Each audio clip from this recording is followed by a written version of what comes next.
everybody. How are you?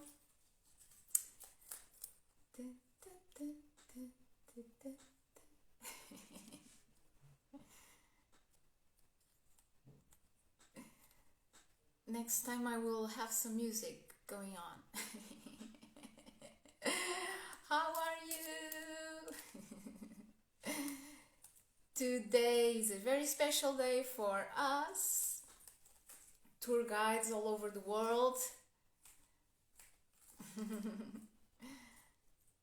For those who haven't noticed yet, especially because our stories is a big celebration. Today is the International Day of the Tourist Guide. So, hello everybody! Happy tour guide! Tell me more, Pat. I like that name. Tell me more. Olá a todos. I want to say hi in Portuguese too. Olá a todos. Hello to everybody.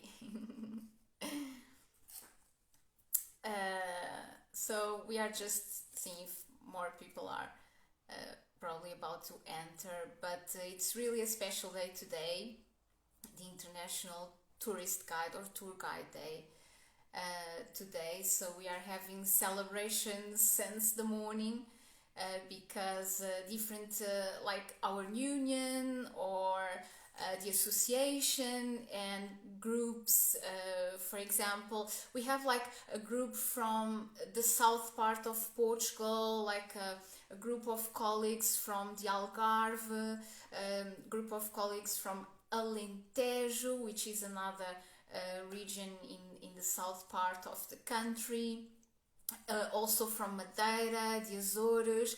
They are, oh, Ludmila, Lu, how are you? I miss you. Marta is here, and hello Hungary. But so I was saying, all these organizations have they decided to celebrate all together this year, and so we are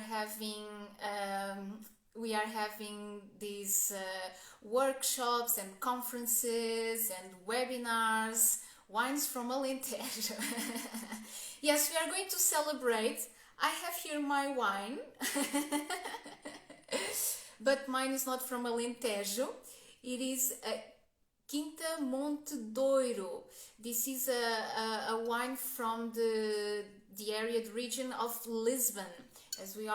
This is Lisbon Walking Tours, so it is a wine from this part. Yes, we are going to celebrate and to do cheers with everybody with this. Well, I will. I don't know if everybody has the same, but I'm celebrating with this one, and I decided to choose the white one.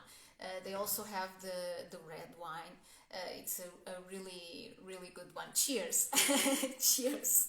I have to drink now. But not that much. Otherwise, I will start speaking in Russian because our guest today is Svetlana, our main guest. She's an official tour guide, Svetlana, from St Petersburg. So yeah, today we are going to a cold country. Not that has been very warm here in Portugal, but we are going to see how it is to handle those cold winters in Russia, and I'm very curious about. But I'm going to wait, let me see. I want to invite. Okay, I will. Hi, Svetlana. Stay there. Hello, Anna. How are you? You. Hello. Today we decided to bring our badge And one to celebrate. How are you today? You are with the red one? I am with the red one. I'm a red wine lady. So congratulations. It's your Happy day to you too, and to all the people following us, and to all the tour guides around the world. Yeah. And what are you missing the most about our profession? And maybe more important, what you love most about our job? Maybe instead of Well, talking about missing, let's talk about the good vibes, right? What you love yeah. about it. What I miss the most is exactly what brings good vibes to our work. It's the people, the groups, right? Not just the groups of tourists and travelers, but the groups of colleagues when we work together. And although it can be very, very tiring some days because we work long shifts, although people do not have that idea, it is very, very good to have that colleague cohesion with colleagues and that feeling at the end of the day where we can sit together, we can relax and have dinner and wine. It's And well, that's it. That's another one of the things that I like the most is that we are always surrounded by people. We get to get people from all over the world. We get to know their experiences, the difference between the cultures and the way people think sometimes, because the cultures think differently. And those connections, not just with history, but with culture, that's what I really love about this profession. Of course, traveling also gives me a great advantage because I do not just guide in Portugal. I'm a tour leader also outside, so I also travel with Portuguese and other groups to foreigner countries. But that's what I like the most. I think the good vibes that the people and the colleagues bring together, and of course the history. So yeah, that's you're right. You're now that you are saying that, I'm remembering like after a huge event or a day with, I don't know, 18 hours long, and after 30 days working, and we all sit and talk, and it's, and yeah, relax. Just yeah. talk about how it went. That's good. That's satisfying in a certain way. I want to say happy tour guide to Christina too. She's wishing us a happy tour guide day. Yeah. And hello, Acoustica. And but to remind you of these days with our tourists, so I have a question for you. Yes. That most of tourists, well, sometimes, especially tourists that come here, for example, for these big incentives, or they are also working and they have like 1 day here or 2, 3 days here, but they are working and they have just 1/2 day or 2 hours sometimes to visit. And then they say, but this is so beautiful. Portugal is a surprise. It's such a beautiful place, and Lisbon is so beautiful. And they want to come back with their families, right? And friends. And they ask that question, when is the best time to visit Portugal? Do you like that question? Yeah, we always get that one, right? So, well, I think Portugal, especially Lisbon, but Portugal has different times and different beauties along the seasons, right? One can say that Christmas is very beautiful too because of Christmas lights. But well, overall, what my idea and what I suggest tourists to come to visit Portugal, it's two specific times, so I cannot really choose one. But I always say in first place is the month of June. Okay. I think, guess why, right? Well, June, we have really nice weather, and especially we have party all over. It's the good vibes of the city because we celebrate all over the country the festivities of this popular saints, St. Anthony on the 13th, St. John on the 24th, and St. Peter on the 29th. And we really like to celebrate and to eat. It's just not about parties all over. We have, with lots of beer, lots of wine, but we also have lots of food, good quality food, the traditional sardines, the grilled sardines that everyone talks about and likes. It's that season. So I think June, it's one of the best months to come. it's a party all over. You have good weather, so you can also enjoy a beach day, for instance. It's not too warm like it is in July and August, but the days are great and are long days, very long days. Those are the longest days. Sometimes you have daylight from 6 a.m. to 10 p.m., so it's perfect to take advantage of the entire day. Another season that I always recommend, especially for the north of the country, it's September, especially late September, because it's the starting of autumn leaves color, and of course, we're talking about wine. So it's the time of the harvest of the vineyards, especially in the Douro Valley, which is beautiful. And it's not such a warm time to come to Portugal, but the days are really beautiful, chill. So those two seasons, I think, that is the best. I agree. Yes, I agree with your suggestion. Yes, because it's I think, especially when we work with nationalities that are not used to warm weather, when they decide to come in summer, they really don't deal very well with those high temperatures. They get tired very early in the day. They want to stay inside. They are looking for fresh air. So those seasons are very good options. So, Anna, cheers. Cheers. Cheers. Cheers, everybody. Cheers, everybody. Good day to all of you. Thank you. And I'm now going to call Carla. Yes. See you soon.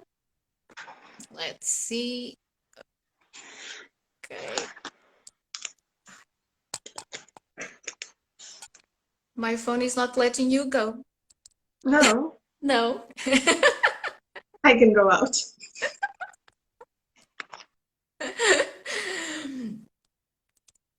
Okay, so Carla. I'm now waiting for our Carlinha. How are you? Hello, everybody. Hello, how are you? Doing great, and you so far?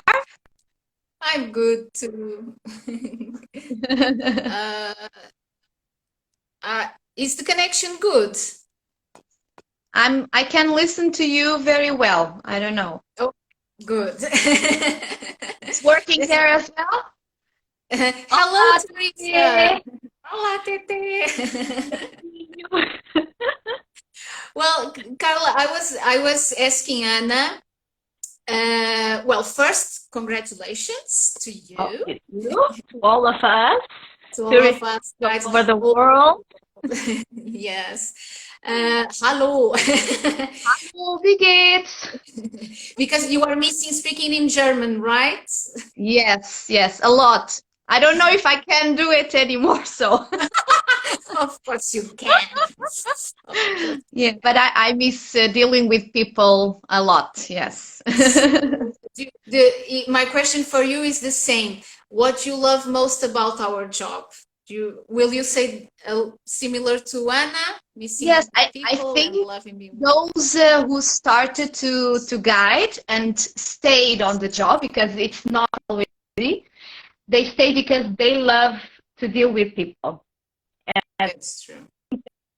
The most important thing, you have to like it, otherwise you will not deal very well. And although we are very often surrounded by people, many times you are alone, because after you have dinner, you go to your bedroom and you are alone. Your family is at home and you are with another family. And sometimes we are also very lucky because we can call them family. And for me, it's very funny and very pleasant to be with the groups that have been twice and 3 times with me in Portugal. That is the most rewarding in this job. Yeah, I think it's the best on this job is to deal with people from all over the world, and we learn a lot with them. Yeah. You learn a lot about life, right? Yeah. Because dealing people. It's that. It's you deal with emotions, you deal with ideas, you deal with the way they see the world, and it really shows you how the human being is, right? It is, yes. I agree. I totally agree.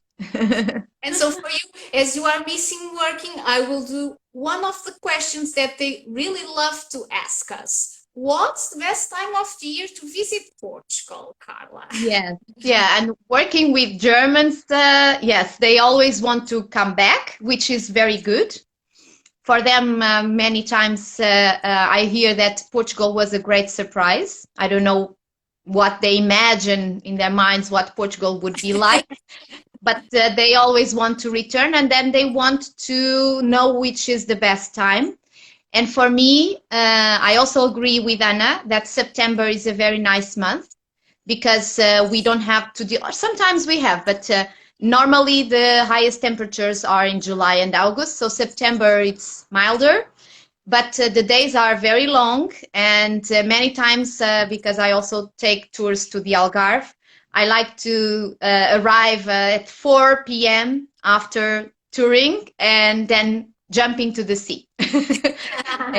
and they like this as well because the weather allows it. And another season of the year that I really enjoy to tour around Portugal, not only in Lisbon, especially in the south, crossing the area of Alentejo, is springtime. So March, April, because Alentejo suffers from the highest temperatures in the summertime, and springtime is the greenest time of the year for the Alentejo, and with a lot of color, with the flowers, so very beautiful.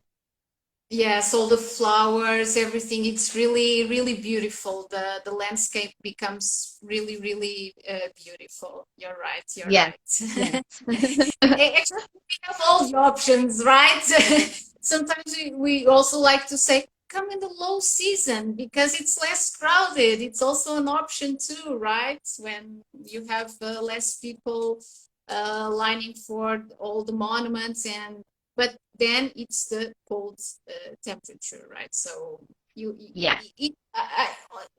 end, it's always about what you actually prefer, right?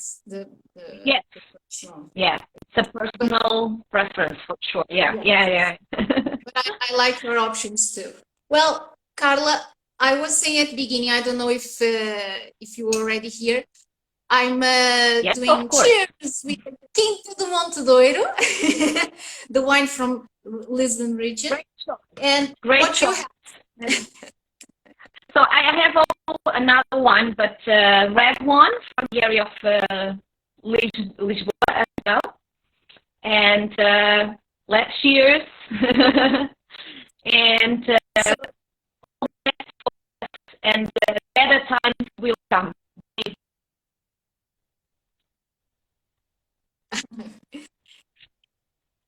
You're right. Cheers. To better times. Cheers. Saúde. Saúde. You're right. Saúde. My God, can I finish this travel talk? Let's find out. Yes. Nadrobie. So, Carlinha, thank you very much. Obrigada. You're so welcome. I don't know if I can, let's see if I can, maybe you have to do as Anna was doing. You go out, because I don't know what's happening with my Instagram. I cannot change today. Do you think you could disconnect you? Thank you. Okay, so we are now going to, I'm now going to invite our main guest, Svetlana. And Svetlana, she's an official tour guide from St. Petersburg. Hello, everybody. Hello. Oh, Congratulations too from Russia, my dear colleagues, everybody. Okay, it's nice to see you on air, online. It's So, true. and you know, today we celebrated with my colleagues, and I found out that this international tourist guide is relatively new. So it just was founded in 1990, so just like 31 years old. So it's quite new. So we are like the youngest generation, which you can celebrate. So it's so great that, and I'm really happy that we have it, because when I used to work as a teacher, of course, it's all job, it's all work. So, and everybody congratulates you. But when you are a tour guide, it's like, okay. But now we also have official day, so I'm so happy to know about it today. So how is the weather today in Russia? Yes, I remember we discussed with you these days. So today is much better, like -4 degrees. So it's -4, so it's very warm. But last week it was like -30. And I actually wanted to ask you, you said it's like a low season when it's summer, or when it's low season when it's winter. And what's temperature when it's winter in Portugal? In winter. In winter, well, yeah. Lisbon, usually the minimum degree is 8, sometimes 6. This Plus, even plus. Plus. Okay, so for Russian, it's high season. It's high and warm season. Everybody will come to Portugal to get some warm and sun. Yeah, I had, let me share with you. I had many years ago, it was, I had a group from Czech Republic. It was one of my first groups, and they arrived in February. And for me and the driver, it was really cold. We were, I don't know, we had a lot of clothes and jackets layers and gloves, and really we were like, oh my god, it's so cold, so cold. They arrive with t-shirts, you know, saying, oh my god, it's summer day, can we go to the beach? It was the first question, can we go to the beach? And we were like, what? You know, I have the opposite situation with Indian groups. When they came in the middle of the summer, and here in St. Petersburg, July +25, it's very good here, it's very warm here. But all of them were wearing several layers of clothes, like jackets, hats, and is there a place where it's warmer? Why it's so cold? For them, it was like, oh no, can I have buy a new jacket, one more? So absolutely opposite. But for me, I was like wearing t-shirts and shorts, something like that. Why? But you know, when I went there, I understand what they talked about. I imagine. It's so hot there. Yeah. It's really funny because it's really seeing the world in a different perspective, right? Yes. Because also about the climate and how we deal with this feeling even the weather in a different way. Once I was with this big group, international group, because it was one of these working groups. They were here having meetings, and we were waiting for the bus to arrive, and it was one guest from Russia, one from Dubai. It was me, and I don't remember where was the other person, but it was funny because it was also winter, and the person from Russia was saying, oh, this is great, look at me, I don't need jacket, nothing. He must have been somewhere from Siberia. It's like -50 in winter. And the person from Dubai was saying, I had to buy a jacket that I will never wear it again. Yeah, it's sometimes you never know how it feels for you. Svetlana, my first question is, why did you become a tour guide? Oh, to tell the truth, I'm not going to express my love to the city or something like that. I just get tired of sitting in the office. Okay, that's and I'm like, oh no, I want to do something better than it. So I went to school. Then at school, I realized that I have 3 months vacation, like June, July, and August, and I thought, why could I use it there? so not to have some rest. And I decided that St. Petersburg is too beautiful city, and it's like was my dream to show it around, because I used to be a guide at university. But it was a very short period of time, and then I left it because it was a bit difficult for me. I was too young, you know. I didn't feel like a guide. I feel like, oh no, please. I didn't have enough confidence to my group. So, but then after school, I realized that I can do everything. After working with children, you are like superhero. Deal with all the problems, solve all the problems. So that's why. And actually, St. Petersburg, it's it's the second biggest city in Russia, but I guess it's the most beautiful. So when all the people, when they come, it doesn't depend if the weather is good, if they are good as mood, so anything, they're absolutely in love with the city, all of them. Yeah. In spite all the fact they're like, wow, and nobody expects all the time. Every time I hear from my tourists, from my friends, that I didn't expect that St. Petersburg is so beautiful. Is it Russia? Yes. I'm sure, because it's so different from all the other cities in Russia. It's a more European country. I had a group from Amsterdam, and even they said that in some way, in some streets, in some embankments, it's very similar to Amsterdam. Some of the streets, so European. Okay. I didn't know that. I was never in St. Petersburg. I was never in Russia, but it is one of my dream trips. I'm already waiting for you. And you will be my guide for sure. But yes, I really want to visit. So I was really, when we had this chance to invite you, I was really curious to do these questions to you too, because it's like putting myself in the role of the tourist. Probably, sure. Tourists do, right?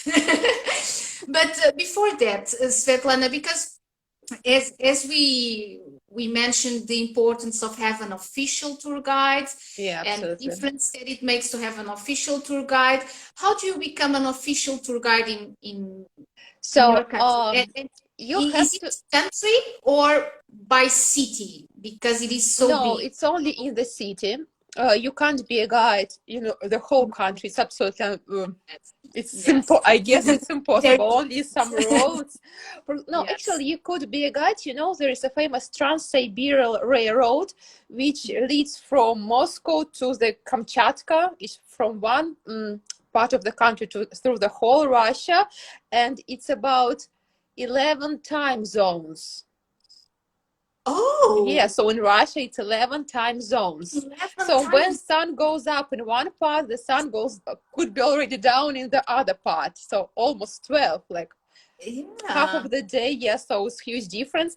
And this Trans-Siberian Railroad, you can be a guide like inside, but when you have stops in the cities, only local guides, official of course, could make tours for your group.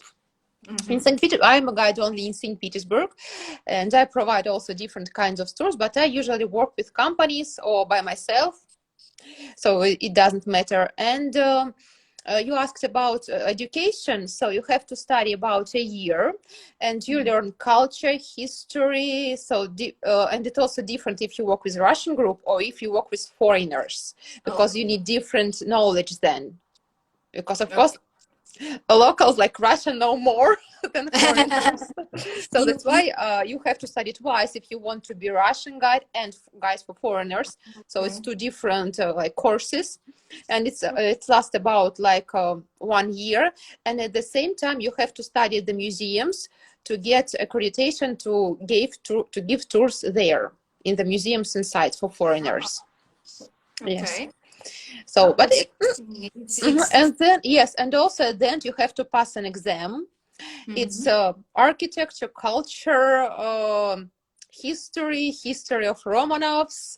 So everything is like 5 exams in Russia. And if you want to be a foreigner guide for foreigners, you know, in English too, or English, or it depends on the language, Spanish, French, whatever. You speak you speak English and other languages, or no, only English. can speak French, but like this way. I can say like 𝗍𝗶𝘃𝗀𝗆 Svetlana. Je suis un tour guide. C'est tout. But you, as you are saying, there's this difference between being a guide for Russian and being a guide for Yes, foreigners. because foreigners usually, according to my experience, they don't want to learn more about architecture. They want to know more about locals, how we live, what for we live, our valuables, so everything inner stuff. But of course, all the Russians know it, so they don't ask me this question. They ask, what is this building? And this one. Where do you live? How do you pay your bills? What do you celebrate? How is your winter? But everybody here knows it, so I can't. So that's why it's just different level of knowledge. Because of course, and I don't tell Russians about our traditions. They're the same all over the country. But for you, of course, remember it was Christmas tree and New Year tree. You remember I wrote a post. So this is this way, because we never have a Christmas. We have Christmas on 7th of January. It's different calendar.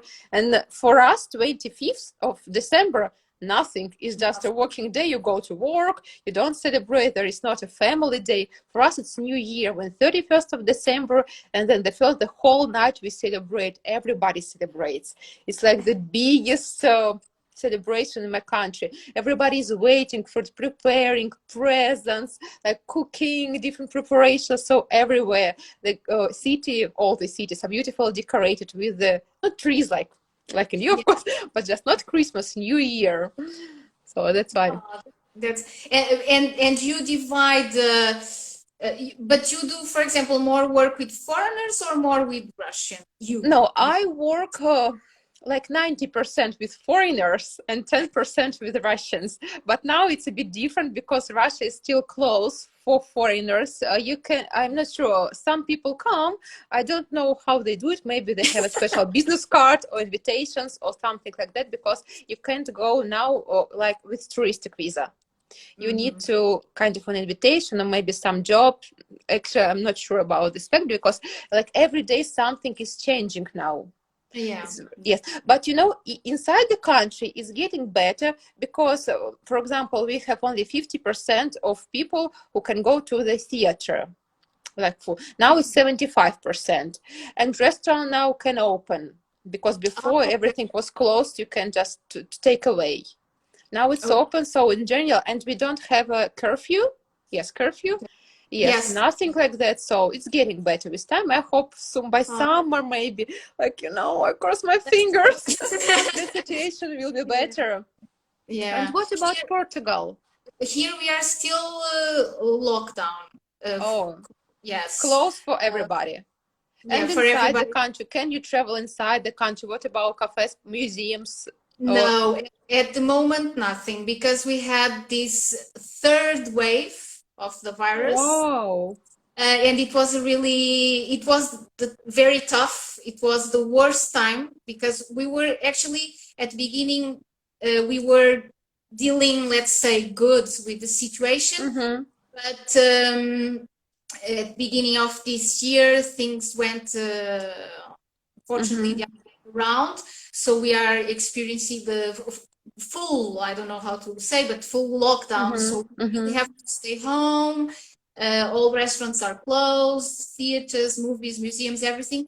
But we are now back again on a good position, and we think that in a few weeks, probably something will change and we will start opening again. Let's hope to. Yeah, absolutely. Because, in Russia, in summer, when there was lockdown, we have 1 week lockdown, and then everybody said, no, we don't care about coronavirus, we need to go for work. So it was only 1 week. So when people stayed at home, and they're like, okay, maybe we will survive. We can survive. We adapt. We can, I'm sure, yes. Right. Well, Svetlana, so as I was asking the girls at the beginning of the conversation, Carla and Anna, who are part of this this project, this is Lisbon Walking Tours, what you love most about this job? I love people. I'm very sociable. I like to communicating, and I like inviting new people and meeting new people. So that's why, like, and when you're a tour guide, you have like 40 people a day. And what about me? We have kind of very popular cruiser ships. They came, and people go to like through the land like for 2 days. And I usually have a group from 10 to 15 people per 2 day. And by the end of the second day, we are like a huge family. Yeah. And every time when I say goodbye, like, oh no, you take a piece of my heart. And usually it happens with everybody. So that's why actually I miss even like speaking, talking, telling the stories and people in general.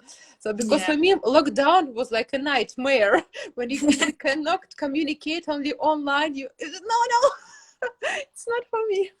Yeah, of course, this or like virtual tours is a very good idea when you cannot leave your house, but it's nothing compared to real one. Real connection, right? Yes, real connection. And when you saw it with your eyes, not through the camera, but with your eyes, and like, I admire.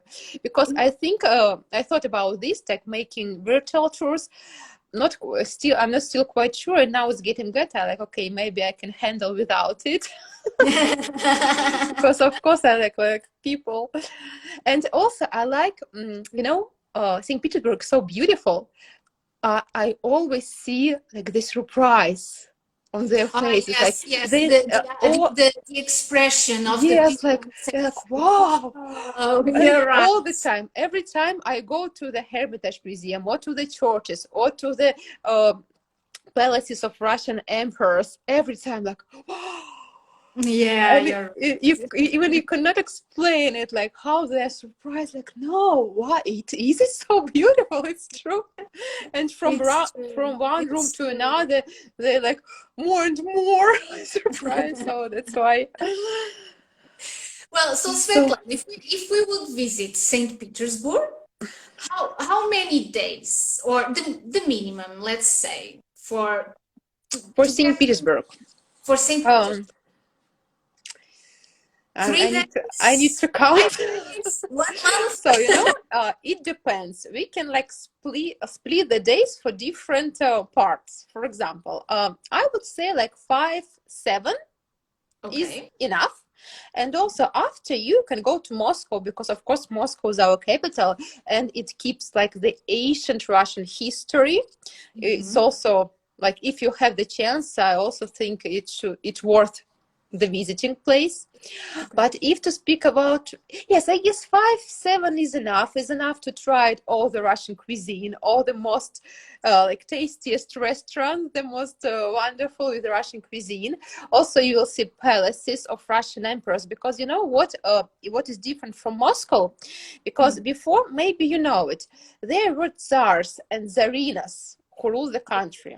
And our first emperor, Peter the Great, he founded this city, St. Petersburg. And all the palaces, they were built for emperors, not for tsar and tsarins, but for emperors. That's why all these beautiful buildings are here. And when the monarchy fell, I think the capital moved back to Moscow. Okay. But it was already almost Soviet Union. So that's why you will never see in Moscow what you see in St. Petersburg. It's like two different, it's absolutely different cities. Yeah. So that's why when people ask me Moscow or St. Petersburg, like, no, both. Because you can't just one. And if you go to Moscow, it's more Russian. It's like, it's definitely more Russian. Of course, St. Petersburg, the center is absolutely European, beautiful, like Baroque style, classical style, all these beautiful buildings. Of course, if you go somewhere like to, not suburban area, but at the edge of the city, you will see, but nobody usually goes there because it could be a bit dangerous sometimes. No, like in every city, you are safe in the city center, but closer to the edge of the city, you're like, okay, it's better to stay here. Yes, of course. It's like all big cities, probably, right? So, but Anna is asking, I was planning to ask you this a bit later, but of course, Anna is mentioning, how could we go from St. Petersburg to Moscow? So it's very easy. There are like 3 ways. So the first, the cheapest one, is you take a night train from night train, and late evening in St. Petersburg, and early morning you're in Moscow at 8 o'clock. So it's about 7-8 hours. So that's great. It's the cheapest one. Also, there is another speed train which takes about just 3 hours, and also from the central railway station in St. Petersburg, you go directly to the central station in Moscow. So it's very convenient. Also, you can use a plane. You can go by plane. It's 1 hour, but the point is the airport, no in St. Petersburg, no in Moscow, are in the centers. Of course, they are like far away, and you need to take extra time to go to the city center, and sometimes it could be traffic jams. So you could spend there about like 2 hours if it's a very bad situation. So sometimes it's there. That's why I would recommend like speed train, 3 hours, and you are in the very center of St. Petersburg or in the Moscow. And so I saw a question about the capital. No, Moscow was. Ricardo is asking. The first capital in Russia was St. Petersburg. No. Russia existed like from 9th century. Sorry, 9th century. So, and the capital was Moscow. But when Peter the Great became an emperor, he wanted to build another city, and he built St. Petersburg.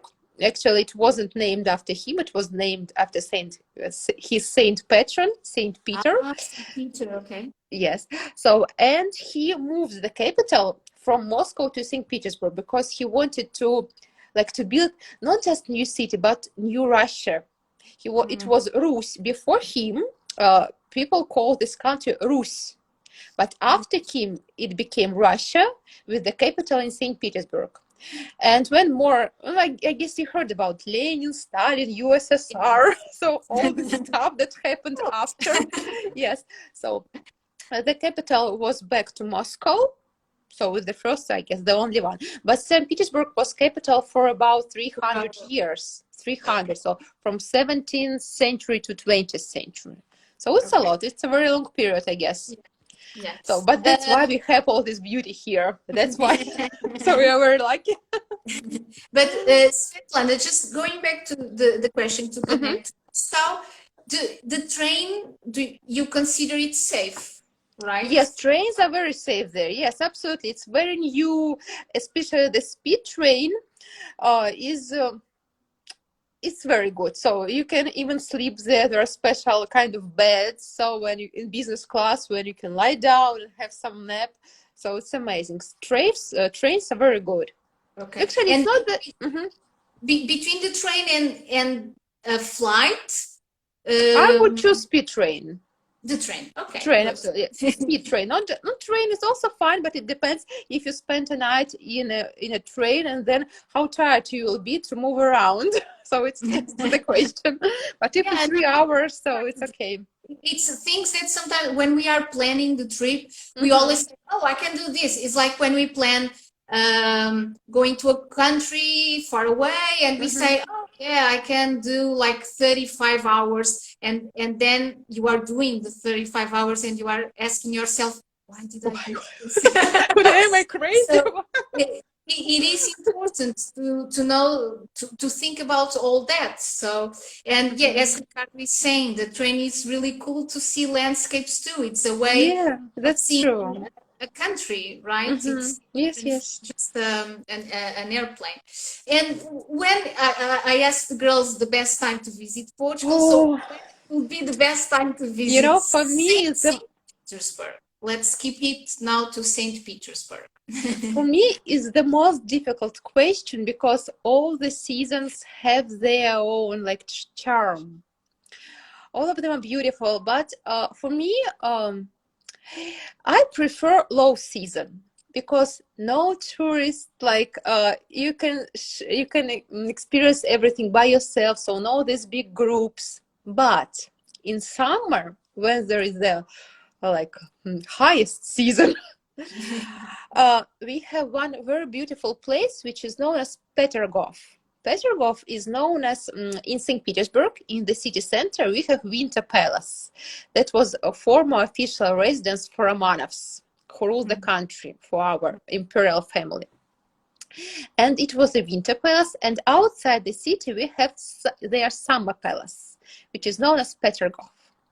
And there is a very, I even cannot explain how beautiful it is.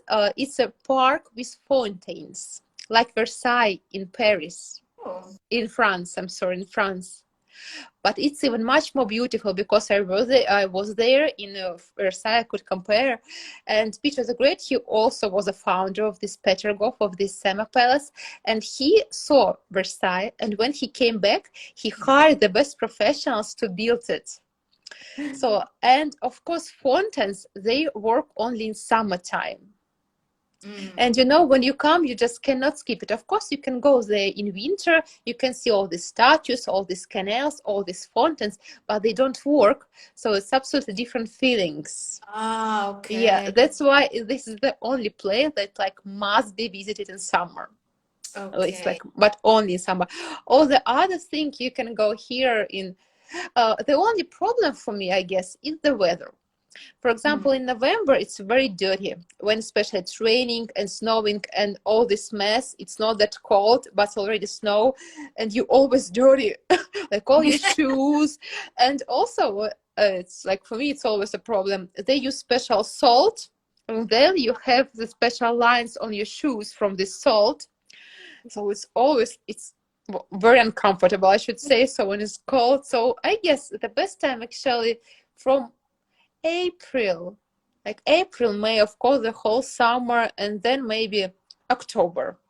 November, no. December, no. Maybe if you want to see the Russian New Year, you can go like from late December till the beginning of the January. Especially, this is also good because in Russia, we have special, like huge holiday started from the 31st of December till the 11th January. We have 10 days vacation, and people usually go around the country and somewhere abroad.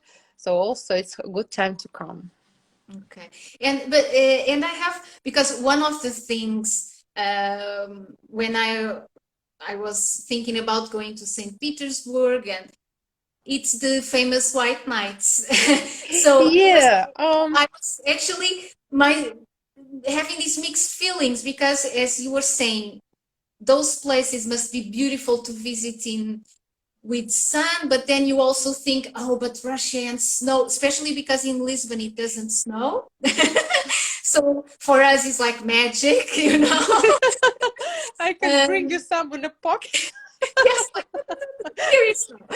But I also have this I would like to experience also the famous White Nights, and being or too dark for the whole day, or too sunny for the 24 hours. How is it? How is it for you that live there? How is it with tourists? How is this living this? So for me, you know, the White Nights period is very short. It's from the 20th of June till the 2nd of July, so just 2 weeks. And also the sun never goes down. In the middle of the night, you got this like from 2 or 3 o'clock in the night, it's like twilights, but then again the sun appears in the sky. It's very interesting, like unusual feeling, because when you walk around, and usually, you know, so it's already like 6 o'clock, 7 o'clock in the evening, and then it should be like, and then you look at the watch, so you lose your sense of time. When you look at the watch, think it's like, oh, maybe it's 8, and it's already 12 o'clock in midnight, and you're like, what? And everything is closed, especially this time. All the restaurants, everything works like 24 hours a day. Nothing is closed. The only problem that St. Petersburg is located on the islands, and we have drawbridges. So you walk around, and they are opened during the night. And sometimes when it's time to go home, you realize that the bridges are opened. and there is no way to go back home. And you Oh, just get stuck in one really? of the island. So when you come, you have to be very clever about it. Don't forget that in the I'm night, imagining or myself like, ah, oops. yeah, sometimes it's happened actually, especially when people go to the parties and they Yeah. have to stay there till 5 or 6 in the morning, because only after that bridges will be closed and will be closed again, and only after they could come back their homes. So especially it's very good excuse for students, that, oh mom, it's already open. I got I stuck, will go Mom. in the yeah. But Uh, also there is kind of magic there, yes. yeah, I imagine. Carla was saying the solution is to go twice. Yes, I wanted to say the same, but she was the first. Yes, quite nice. And in the very north of Russia, we have a polar night and polar day. It's similar, but the period is longer, and there is even no twilight. The sun is always up, so it never goes down to the horizon. So, and it's also like about 3 weeks, 3 or months, and also polar day and polar night when the sun doesn't appear at all. It's 24 hours of dark. It's awful. It's absolutely awful. Like you lack this vitamin D Yeah, that must desperately. be hard, right? Yeah. Because I was the closest I was with that experience. It was not it was in Scotland, but actually I went in a time of the year that no, I'm sorry, I'm saying wrong. I was saying long days and small nights. Yes. That's what I experienced. But that made me think about the opposite. And imagine, like, because here, when it's Depressive. and the days, it gets dark very early, you really feel immediately like, well, I have to go to dinner and to go to sleep. So I can't imagine. Well, it must be hard, right? It must be difficult to leave those that. How do you do it? It helps me, like white nights helps me to wake up, because when it's like 4 o'clock and it's already very bright and light outside, oh, it's time to wake up, and like, oh no, it's 4 o'clock in the morning. No. But when it's dark, it's a good sleep. But but it's very hard to get up. I have to say, I have to admit it. And even now, so when it was like 6 o'clock, it's already dark here in the evening. Right even now, 5. What time is it now? Now it's 9, almost 9. Almost 7 9. minutes to 9, yes. But we have 3 hours difference. Yes, but in the like in winter, it's like 5 o'clock and it's already pretty dark. Okay. So yeah, that's why when I travel, like, oh no, such sunny, beautiful countries. And in St. Petersburg in general, we lack of the sun because we have only 60 sunny days per year. Oh. It's like 2 months, and usually, of course, all of them usually happen in summertime. And that's what we have in winter, like dark, and usually it's gray sky, gray ground, and you somewhere in between. And yes, I see Carla said it's depressive. It's also considered one of the most depressive cities in Russia because of the weather. Yeah, of course. Well, but we have this joke that St. Petersburg citizens can distinguish 50 shades of gray because of the weather. Oh, it will be raining. Oh no, it won't. Or maybe it will. And several kinds of rain. And Svetlana, you have your own project, for example, your own tours. Yes, I have my own tours, different from everybody. So of course, like there is a normal program like everywhere. Of course, like things you shouldn't miss at 𝗨𝗶𝘀. And also I have tours to suburban area, to the summer palace, summer garden, which I already told you. And for me, the most unusual and interesting, there is a metro ride tour. Okay. Because, you know, metro in St. Petersburg is also decorated like a palaces.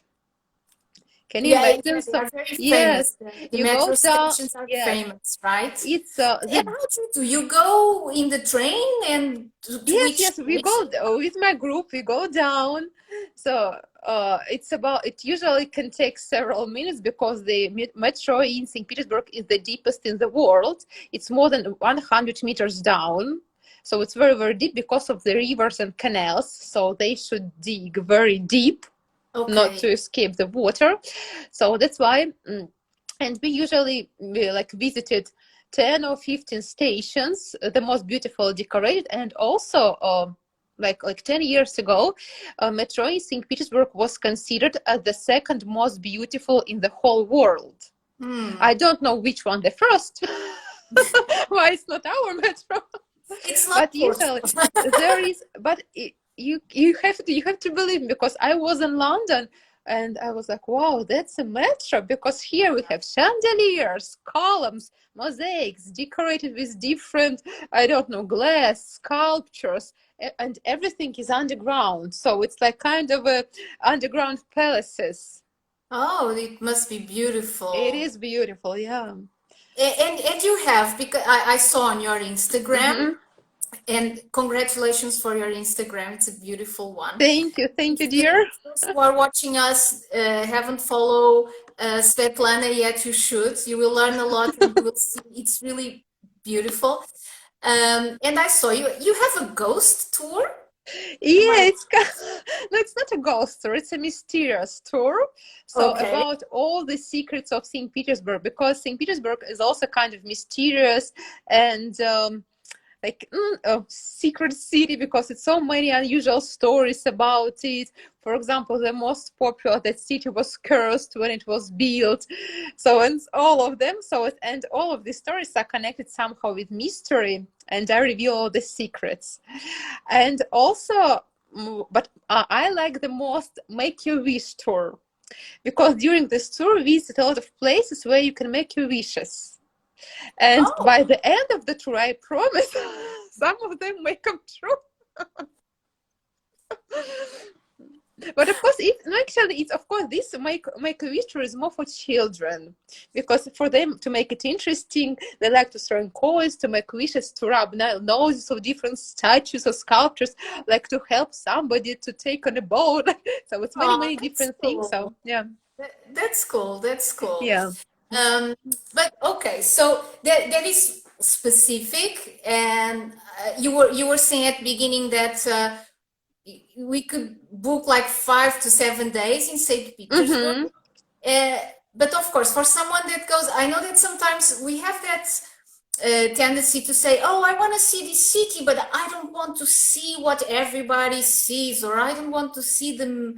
Oh, Like here, I for me, understand what you're talking I find about, it and impossible because when yes. you go to a country Uh, for the first time, unless you really mhm. don't care about the icons of the city, you don't see them. But otherwise, you have to go to certain places that everybody goes. That's for sure. Of course, then you can go to other specific areas according to your interests. But what would be like things for you that we shouldn't miss while visiting St. Petersburg? Like what locals visit, you mean? Okay, you should go to a market, but be very careful. Like, so, because when people ask me this thing, because everything in the city is located in the center, it's where people live and where people work. So we don't make something unusual, and we don't have anything very specific about it. So, but I guess usually if I want to show like foreigners something specific, I usually show the market. It's not very like different from markets in other cities, I guess, but still it's Russian, so it can be very tricky in somehow. um And I do people speak English, or it will be No, they sometimes even don't speak Russian. Sometimes it's even hard for me to say what I want to get. That's why sometimes for me it's an adventure too. Okay. And sometimes, you know, when we have like a lot of time, I sometimes give a list with the products they should buy and send them to bring me what I need, and it is the funniest thing ever, because you know they don't speak no Russian, no, I don't know another languages, and of course like sailors they don't speak any English at all, and it's like, okay, so it's like an adventure, so give me and they have to bring me what I need. So, but of course, I usually like give the proper amount of money, so not to be robbed or something like that. So, okay, But, so Carla no. is asking if you have dialects in Yeah, Russia. no, it's not dialects. It's people from usually from different countries, from another countries who came here to get some money, to get some job. So from poor countries. Well, that's why they don't speak Russia or just know like several words like "привет," hello, like "пока," "спасибо," "vodka," "бабушка," "балалайка," "матрёшка." And about those main attractions, what are your favorite main attractions, or the ones we should really go and visit? You know, it depends what you like. For example, some people like culture and they want to learn the history. Some prefer different kinds of art.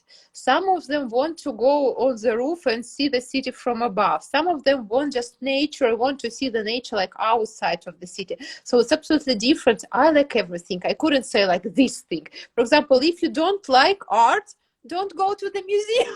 It's my favorite.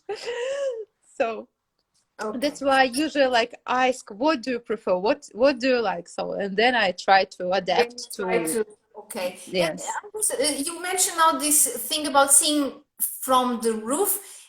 I never thought about that, but I think you also have a roof tour or an experience. Yeah, they're Thought to about tell the truth, they're like half legal, so it's Okay. not very yeah, and a bit dangerous. So you also, you know, it's kind of like you have to pay money to a person who will open the door to the roof, and then you go with people that, of course, with there is nothing, there is not dangerous, but there are just two places where you can look to the city officially. It's we have the biggest St Isaac's Cathedral, the biggest cupola cathedral, like similar to one in London, and in Florence they have very similar ones. Yes, and you can go up. It's about 300 steps and see the city from the top. It's official, but all the other roofs, they could be quite unusual experience, especially it's like very dark and dirty and you go on these stairs. So not very pleasant, but it's very interesting. But I think it's only for youth. Okay. Like, yeah, only because if you're like a 60 years old lady, it could be not comfortable and maybe even too risky. Okay. Or you should be in a very good physical shape. How, for example, Paris is very famous for the roofs. Everybody talks about the roofs in Paris. And so you really want to go to a rooftop and see the roofs of Paris. Yes, it's not like it's nothing like in Paris, nothing. Don't think. But it's different to see, is that? Yeah, but it's interesting. It's at least interesting experience. Okay. And I was also curious because, you know, like Hermitage Museum, how do we say it right? Hermitage? In Russia, we say Hermitage. It's Hermitage. Russian, but in English, I guess it's the Hermitage. And it is one of the biggest museums in the world, you know, and of course people say, oh, you can be there for days. No, you can spend, you know, the Hermitage keeps the collection of 3 million exhibits. And if you stand in front of each exhibit for 5 seconds, you have to spend there 10 years of your life. It's not like a couple of days, it's 10 years. Oh my God! Yes, even the museum workers, they said they don't even know a half, or like they don't like percent of what is in the Hermitage, because they work in some area like Italian art or Russian art or something, or applied art. So they usually know like only their area, and of course in general they know everything, but if for more knowledge they only work with one area. Oh, okay. Yeah. And do you do tours to this museum? Yeah. I also have to study there like 1 morning 6 for people to months. choose what they are more interested in. Yes, also. Yes, there is, it's not one museum. It's actually 11 buildings. So the Hermitage is 11 buildings. Okay. Yes, 5 of them are connected, and we usually go there because they are the most beautiful. And one of these buildings is the Winter Palace, the former official residence of Romanovs. And it's just very beautiful rooms. Private rooms and different ballrooms and throne rooms and staircases, very amazing too. So we usually go there, and then to some the most popular arts. And usually, actually, Hermitage is the collection of West European art, ancient like Egyptian art, Greek art. Do you know? I don't know. It's really. Is there any Portuguese art? No, actually, I've checked and didn't find anything. There is a very good collection of Spanish art with the most famous artists, but nothing in Portuguese. I'll because yes, I tried to find, but maybe it's not on the main exposition, because about 50%, as they said, they keep in their not basement, like in archives. Yes, because you cannot export everything. You cannot show everything at the same time. It's not enough place to show. Of course. Did you ever work with Portuguese? No, I don't. I worked with Spanish, but look at me. I saw they prefer Spanish guys than me. They spoke, of course, English, but they prefer. But there were so many. It was so high season the last time, I remember. So but do you see many Portuguese visiting St. Petersburg, or? Okay, Katya, I don't want to offend you. I'm sorry, but I don't. I can't say. I can distinguish Spanish from Portuguese. Because when I hear, for me, it's like the same language. Okay. Yeah. So I'm sorry. I can't. Similar too, probably. Yeah. Yeah. Right. For here in Portugal, very often we hear that our language sounds like Russian, which for us is strange, because Russian for us is it's difficult. I have never have tourists who told me, your Russian sounded like French. Well, not like French, like Portuguese. Like Portuguese. I never heard about it. But for us it happens a lot, and maybe especially I don't know. I say it because I work with German speaking groups, and especially them. They always say, "Oh, are you speaking Russian?" When we are speaking, for example, when I'm speaking to the driver or someone at the restaurant. But I think it has to do with the sound, the way we speak, not actually the words. Yes, but it's a location of the tongue when we speak.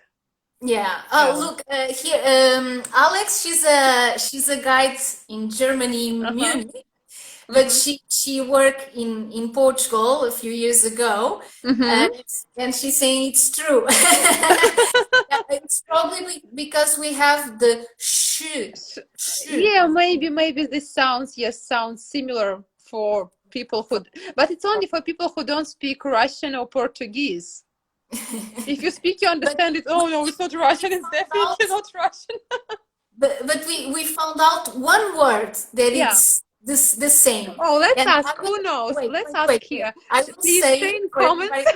It's school, right? That we say школа, and you in Russian it's школа.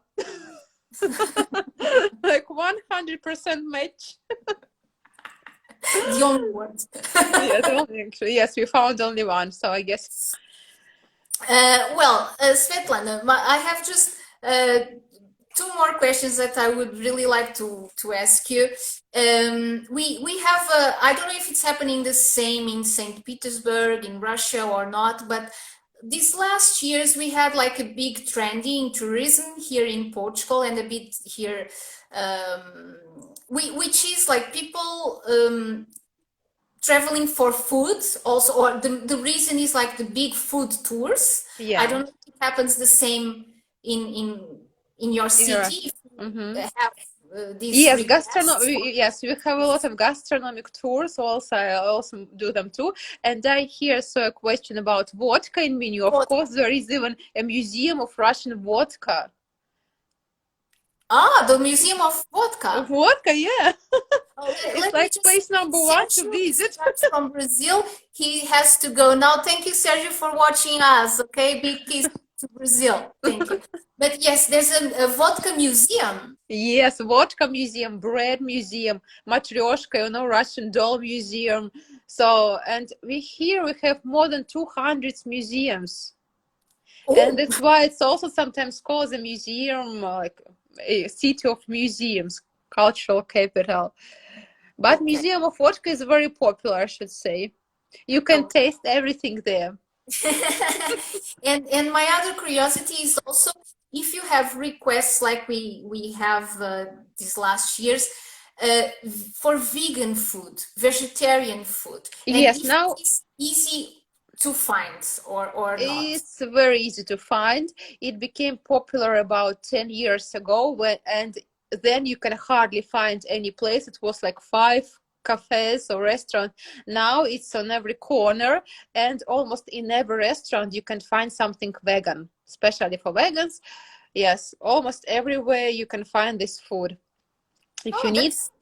Yes, so it's very easy. Yes, especially it could be a vegetarian or vegan's cafe, or if you go to like no ordinary ones, you can order something vegan. They usually have a special menu for people who don't eat meat or drink milk or something like that.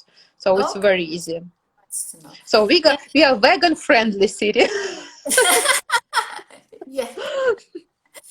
And my last question for you is if as Russia is so big and if someone decide to do like a road trip, you know, like it is famous in the United States that people, the famous Route 66 or whatever. Do you think it's possible to do that in Russian, but the person yourself driving the car, or you wouldn't advise? No, actually, what I would advise, I'd say to take this Trans-Siberian Railroad trip. It's about 2 weeks, and you will see the whole nature as you're moving from one part city to the other. So everything, you have stops there, so you can also visit different cities, and so you will see the Russia from one age to another. Oh, that's why, because if you drive, you are too tired.